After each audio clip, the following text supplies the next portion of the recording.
Hello, my awesome 5th grade artist. Today I'm going to be showing you how to make these Model Magic abstract faces. I think you're really going to enjoy this. Model Magic is kind of like an air dry clay. Your teacher will have a package for each of you, and if you're a virtual learner, you can actually find these at Hobby Lobby or even Dollar General. I've seen these in individual packets at Dollar General. They're a lot of fun. They're very inexpensive. The neat thing about them is you make whatever it is you're going to make, and then you don't have to bake it. You don't have to do anything to it. You just let it air dry and it'll harden up. So we're looking at an artwork by an artist named Pablo Picasso. You've probably heard of him. He was an abstract artist, and this is one called Dora Maar Seated. And Dora Maar was Picasso's girlfriend, and he liked to paint pictures of her. And this is an abstract face because it is unrealistic looking. You can tell that it's a person, but it does not look like a person in real life, does it? Look at her face. One side looks like it's looking sideways, and one side looks like it's looking straight on. So he did different angles. Look at the fingers. Some people have said they almost represent like petals on flowers. Some of the decoration on her clothing also reminds us of flowers. So when I was putting this lesson together, I found some abstract face, some student artwork, some inspiration on merrymakingblogspot.com, and I wanted to show you these abstract faces. And what I want you to notice about them is how they are not symmetrical. That means they are not exactly the same on each side. They're actually asymmetrical, so they're a little different on each side. So you see how this eye is higher than that one, and they're similar, but they're not exactly the same. This one has a curve on the bottom, a curved line. This one has a straight line. They've divided it in half, but not right down the center. They've made this side a little further to the left. One ear is here, one ear is way up here. Notice the different patterns. They used some pennies and some tops from a drink can to make the eyebrows there, and just added lots of patterns. I love that one. This is another one that I really like from the same website.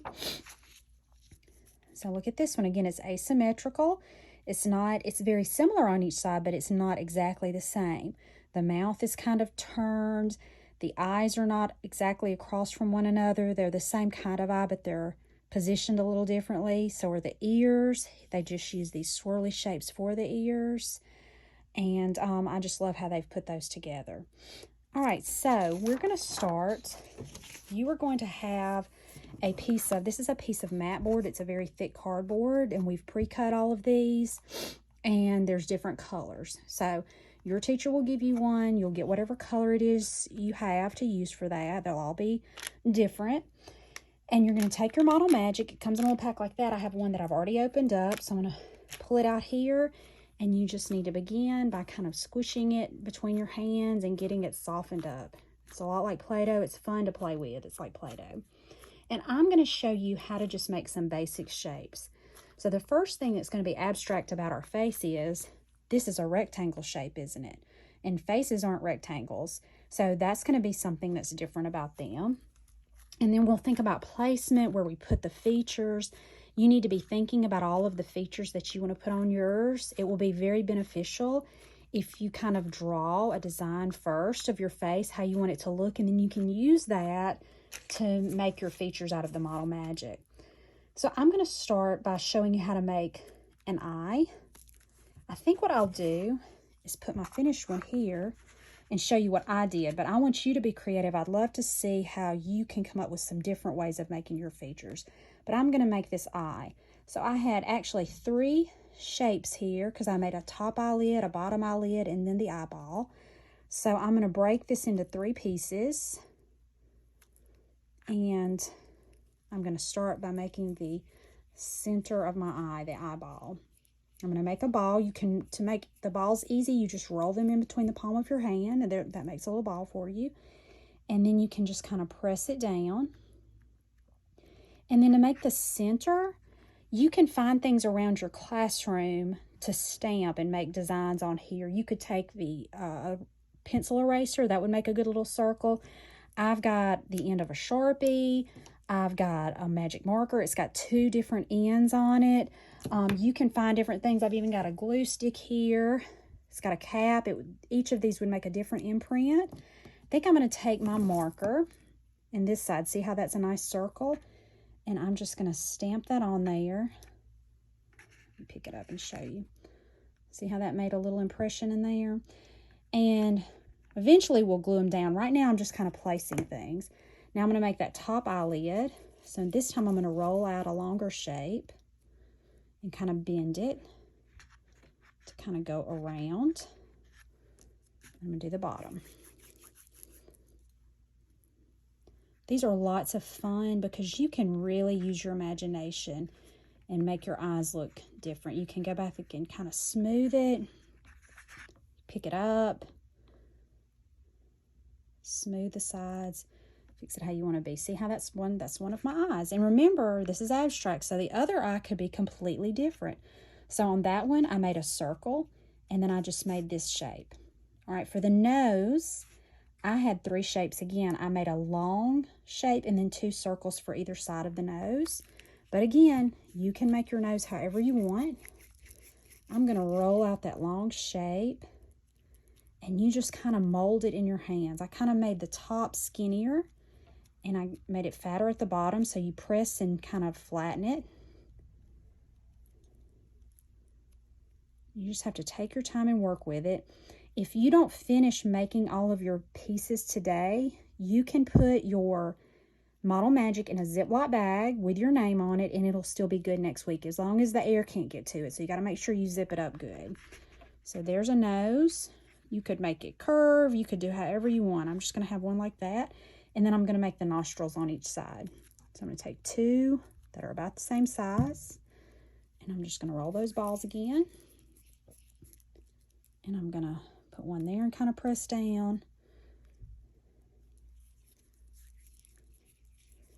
I'm going to put one on the other side and press down. And there's a nose, but you could have made a completely different kind of nose. You be creative. The lips. So the lips, I took 2 long shapes and just kind of put them together. About the same size. I'm going to roll out a long cylindrical shape. Kind of curve it like the top lip, and I may put it over here. Remember, it's abstract. And then the bottom, roll out. If you mess up and you don't like one of your shapes, squish your clay back and start over. It's okay. And I kind of smush those together, and there's my mouth. But you could have a completely different mouth. I want everybody's to be different. Let me go ahead and make the eye, another eye. So I'm going to make another ball in my hand. I'm going to put it up a little higher. And I'm going to, this time I'm going to use this side of the cap. And that makes kind of the eye, the pupil come out. Make an eyelid on the top.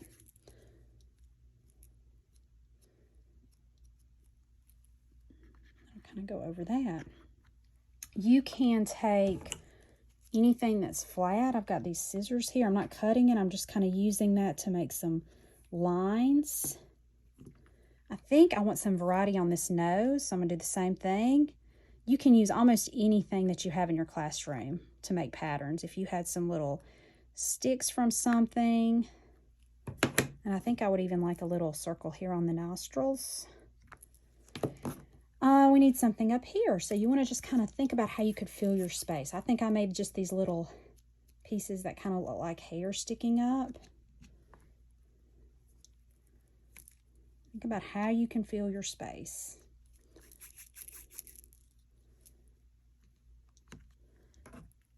But everybody's can be different. I love using this Model Magic. You can be so creative. And you could still go back in and make some dots on that. Okay. And I think I'll put a little cheek right there.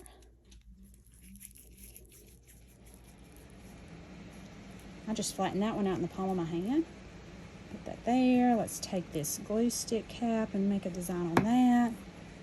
And then I still have some room down here. I'm going to make some little dots down there.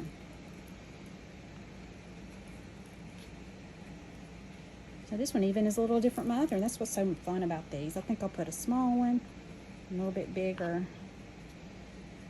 and then I'll have 3 of those.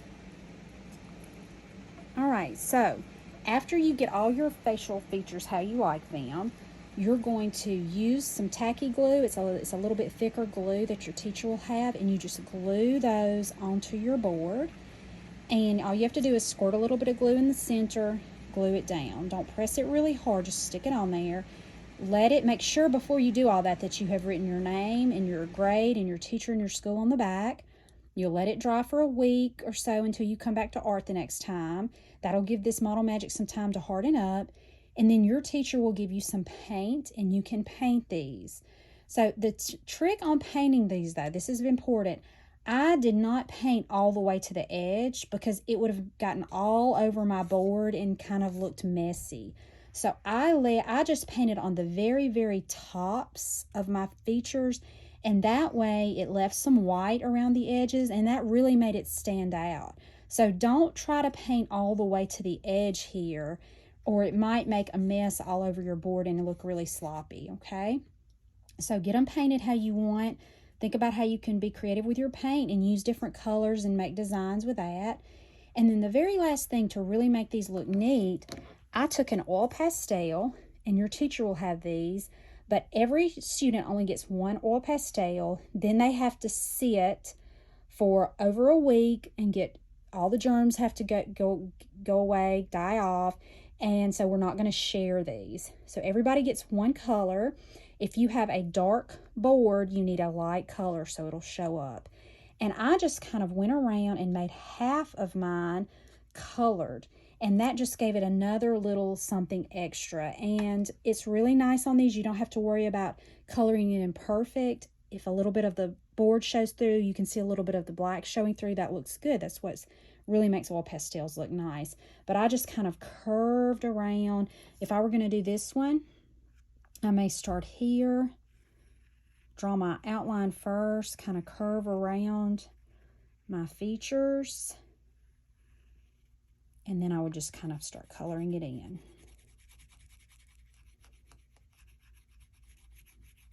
And it'll just give your piece a little extra color, and it'll just make it even more asymmetrical where it's not the same on each side, and that'll make it look more abstract. So you see how you would just finish that out coloring, and like I said, it's okay if some of the black shows through.